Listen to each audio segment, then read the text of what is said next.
നോമ്പിന്റെ ക്ഷീണമൊക്കെ മാറി നല്ലൊരു ഉഷാറ് ഉന്മേഷമൊക്കെ കിട്ടാൻ വേണ്ടിയിട്ട് നല്ലൊരു നോമ്പ് കഞ്ഞി ആയാലോ. അപ്പൊ നമുക്ക് നോമ്പ് കഞ്ഞി എങ്ങനെ ഉണ്ടാക്കുന്നതെന്ന് നോക്കാം. അത് നമ്മളിപ്പോൾ കുക്കറിലാണ് ചെയ്തെടുക്കുന്നത്. വളരെ പെട്ടെന്ന് കുക്കറിൽ എങ്ങനെയാണ് നോമ്പ് കഞ്ഞി ഉണ്ടാക്കുന്നതെന്ന് നോക്കാം.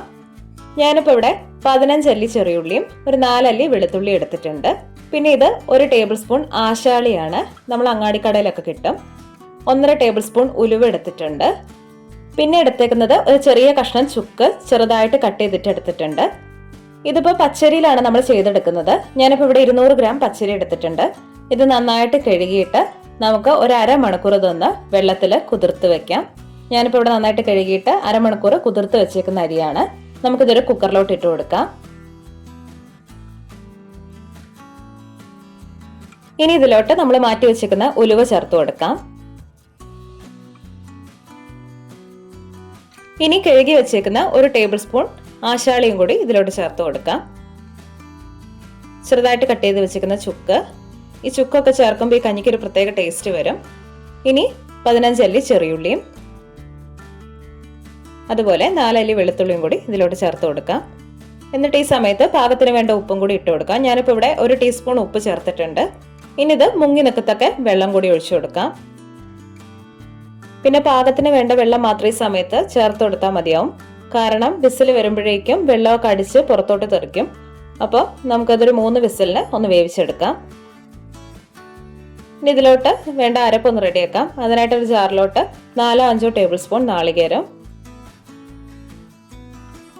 1/2 ടീസ്പൂൺ ചെറിയ ജീരകം കൂടി ചേർത്തിട്ട് നന്നായിട്ടൊന്ന് അരച്ചു കൊണ്ടുവരാം. ഇപ്പൊ നമ്മുടെ കഞ്ഞി 3 വിസിലൊക്കെ വന്നിട്ട് എയറൊക്കെ പോയിട്ടുണ്ട്. നമുക്കൊന്ന് തുറന്നു നോക്കാം. കഞ്ഞി നന്നായിട്ട് തന്നെ വെന്ത് കിട്ടിയിട്ടുണ്ട്. വെള്ളമൊക്കെ ഒരുപാട് വറ്റിപ്പോയിട്ടൊന്നുമില്ല, പാകത്തിന് തന്നെ ഉണ്ട്. ഇനി നമുക്ക് സൗകര്യത്തിന് വേണ്ടിയിട്ടൊരു വലിയ പാത്രത്തിലോട്ട് ഇത് മാറ്റി കൊടുക്കാം.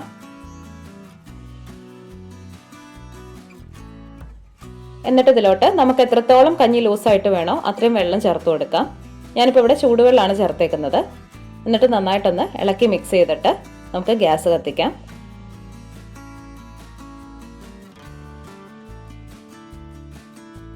ഇപ്പം ഇത് നന്നായിട്ട് തന്നെ ചൂടായിട്ട് വന്നിട്ടുണ്ട്. ഇനി ഇതിലോട്ട് നമ്മൾ അരച്ച് വെച്ചേക്കുന്ന അരപ്പ് ഒഴിച്ചു കൊടുക്കാം. ഇനി ജാറിൽ കുറച്ച് വെള്ളം കൂടി ഒഴിച്ചിട്ട് അതും കൂടി ഇതിലോട്ടൊന്ന് കഴുകി ഒഴിച്ചു കൊടുക്കാം.